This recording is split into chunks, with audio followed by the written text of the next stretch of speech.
आप सभी का आपके अपने YouTube चैनल की कथा टीवी पर मैं मीनू शर्मा स्वागत करती हूँ। सभी को मेरा राधे राधे। तो आप सभी को कार्तिक मास की हार्दिक शुभकामनाएं। मैं सिमरू माता शारदा बैठे जिह्वा आए, कार्तिक मास की कथा जो भी सुने सब हर्षाए। आज से हमारे इस चैनल पर आपको हर दिन नियम से कार्तिक मास महात्म्य की कथाएं सुनाई जाएंगी और आज कार्तिक मास के महात्म्य की कथा का अध्याय पहला सुनाया जाएगा। तो आज की यह कथा शुरू करने से पहले चलिए थोड़ा सा और जल्दी से जान लेते हैं कार्तिक महीने के महत्व के बारे में। तो हमारे हिंदू धर्म में कार्तिक मास को बहुत ही पवित्र और शुभ माना जाता है। यह महीना हिंदू पंचांग के अनुसार 8वां महीना होता है और इस पूरे महीने में धार्मिक कार्य करने से कई गुना पुण्य की प्राप्ति होती है। इस पूरे महीने में जितना कार्तिक स्नान का महत्व है शायद उतना ही या फिर उससे ज्यादा तुलसी पूजा का महत्व है। कहते हैं जिस घर में कार्तिक के महीने में तुलसी माता की पूजा होती है वहाँ कभी अकाल मृत्यु नहीं होती, कोई समस्या नहीं आती, आर्थिक तंगी भी नहीं होती, हर प्रकार की सुख समृद्धि से भंडार वहाँ भरे रहते हैं। तो आइए सुनते हैं कार्तिक मास महात्म्य पहला अध्याय। तो बोलिए भगवान विष्णु की जय, माता लक्ष्मी की जय, श्री कृष्ण भगवान की जय। एक समय धर्म के गूढ़ रहस्यों, ज्ञान विज्ञान और शास्त्रों में वर्णित कथाओं पर गहन चर्चा करने के लिए 88,000 ऋषि मुनि नैमिषारण्य तीर्थ में एकत्रित हुए और उनके बीच में महर्षि वेदव्यास जी के सुयोग्य शिष्य श्री सुत जी महाराज ऐसे सुशोभित हो रहे थे जैसे आकाश में तारों के बीच में चंद्रमा। धर्म के सभी गूढ़ रहस्यों, 4 वेदों, 6 शास्त्रों और 18 पुराणों के ज्ञाता श्री सुत जी महाराज से शौनक आदि ऋषियों ने पूछा कि हे मुनि श्रेष्ठ, आप कृपा करके हमें कोई ऐसा उपाय बताइए जिससे इस घोर कलयुग के प्रहार से हमारी रक्षा हो सके। तब समस्त ऋषि मुनियों के मुख से यह बात सुनकर श्री सुत जी महाराज बोले कि आपकी श्रद्धा और प्रभु भक्ति देखकर हे ऋषियों मेरा हृदय बहुत प्रसन्न है और इसीलिए आज से मैं आपको कार्तिक महात्म्य की पावन कथा सुनाता हूँ, जिसको सुनने मात्र से ही मनुष्य के सभी पाप नष्ट हो जाते हैं और अंत समय में वैकुंठ धाम की प्राप्ति होती है। तो आप सब इसे बड़ी सावधानी से सुनिए। फिर आगे श्री सुत जी महाराज बोले कि श्री कृष्ण जी से अनुमति लेकर देव ऋषि नारद जी के चले जाने के बाद सत्यभामा प्रसन्न होकर भगवान श्री कृष्ण से बोली कि हे प्रभु, मैं धन्य हुई, मेरा जन्म सफल हुआ। मुझ जैसी त्रिलोक्य सुंदरी के जन्मदाता भी धन्य है जो आपकी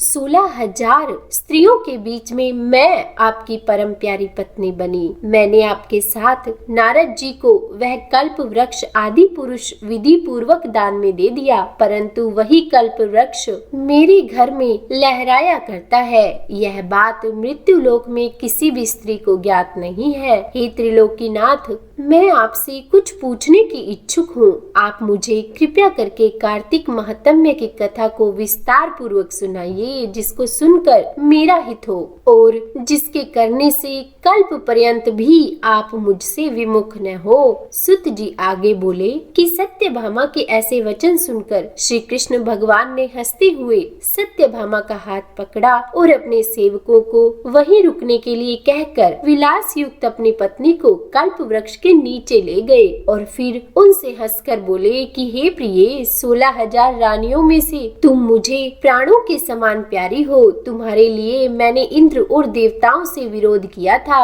हे कांति, जो बात तुमने मुझसे पूछी है उसे सुनो। एक दिन मैंने तुम्हारी इच्छा पूर्ति के लिए गरुड़ पर सवार होकर इंद्रलोक जाकर कल्प वृक्ष मांगा। इंद्र द्वारा मना किए जाने पर इंद्र एवं गरुड़ में घोर संग्राम हुआ और गौ लोक में भी गरुड़ जी ने गौओं से युद्ध किया। गरुड़ की चोंच से गौओं के कान एवं पूंछ कट कर गिरने लगे और जिससे 3 वस्तुएं उत्पन्न हुई, कान से तंबाकू, पूंछ से गोभी और रक्त से मेहंदी। इन तीनों का प्रयोग करने वाले को कभी मोक्ष नहीं मिलता।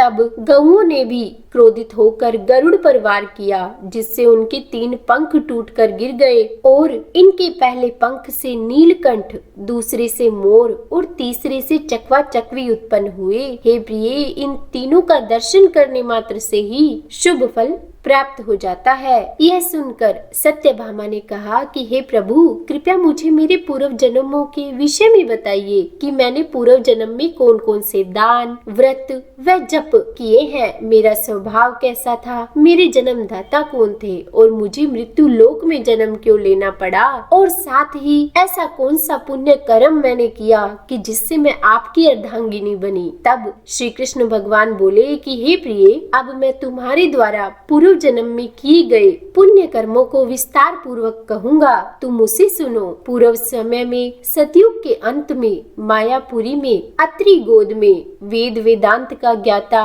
देव शर्मा नाम का एक ब्राह्मण निवास करता था। वह प्रतिदिन अतिथियों की सेवा, हवन और सूर्य भगवान का पूजन किया करता था। वह सूर्य के समान ही तेजस्वी था। वृद्धावस्था में उसे गुणवती नाम की एक कन्या हुई। उस पुत्रहीन ब्राह्मण ने अपनी कन्या का विवाह अपने ही चंद्र नामक शिष्य के साथ कर दिया। वह चंद्र को अपने पुत्र के समान मानता था और चंद्र भी उसे अपने पिता की समान ही सम्मान देता था। एक दिन वे दोनों कुश और समिधा लेने के लिए जंगल में गए। जब वे हिमालय की तलहटी में भ्रमण कर रहे थे तो उन्हें एक राक्षस आता हुआ दिखाई दिया। उस राक्षस को देखकर भय के कारण उनके अंग शिथिल हो गए और वे वहां से भागने में असमर्थ हो गए, और जिसके कारण उस काल के समान राक्षस ने उन दोनों को मार डाला। अब चूंकि वे धर्मात्मा थे, इसीलिए मेरे पार्षद उन्हें मेरे वैकुंठ धाम में मेरे पास लाए। उन दोनों द्वारा आजीवन सूर्य भगवान की पूजा किए जाने के कारण मैं उन दोनों पर बहुत अधिक प्रसन्न हुआ। गणेश जी, शिव जी, सूर्य व देवी, इन सब की पूजा करने वाले मनुष्य को स्वर्ग की प्राप्ति होती है। मैं एक होता हुआ भी काल और कर्मों के भेद से 5 प्रकार का होता हूँ। जैसे एक देवदत्त, पिता, भ्राता आदि नामों से पुकारा जाता है। जब वे दोनों विमान पर आरूढ़ होकर सूर्य के समान तेजस्वी रूपवान चंदन की माला धारण किए हुए मेरे भवन में आए तो वे दिव्य भोगों को भोगने लगे। तो यह था कार्तिक मास महात्म्य का पहला अध्याय। तो बोलिए श्री कृष्ण भगवान की जय, तुलसी माता की जय। उम्मीद है आज का यह अध्याय सुनने में आपको अच्छा लगा होगा। अगर वीडियो पसंद आई हो तो लाइक एंड शेयर करें, और अगर आप मेरे चैनल पर नए हैं तो सब्सक्राइब भी कर दीजिएगा। और हाँ, अब से रोज हर दिन सुबह आपको यह कार्तिक मास महात्म्य के अध्याय सुनाए जाएंगे, तो आप उन्हें जरूर सुनिएगा। और अगर बेल आइकन को प्रेस नहीं किया है तो उसे प्रेस भी कर दीजिएगा, ताकि चैनल पर अपलोड होने वाली वीडियोस की जानकारी सबसे पहले आपको मिल सके। तो बोलिए लक्ष्मी नारायण भगवान की जय।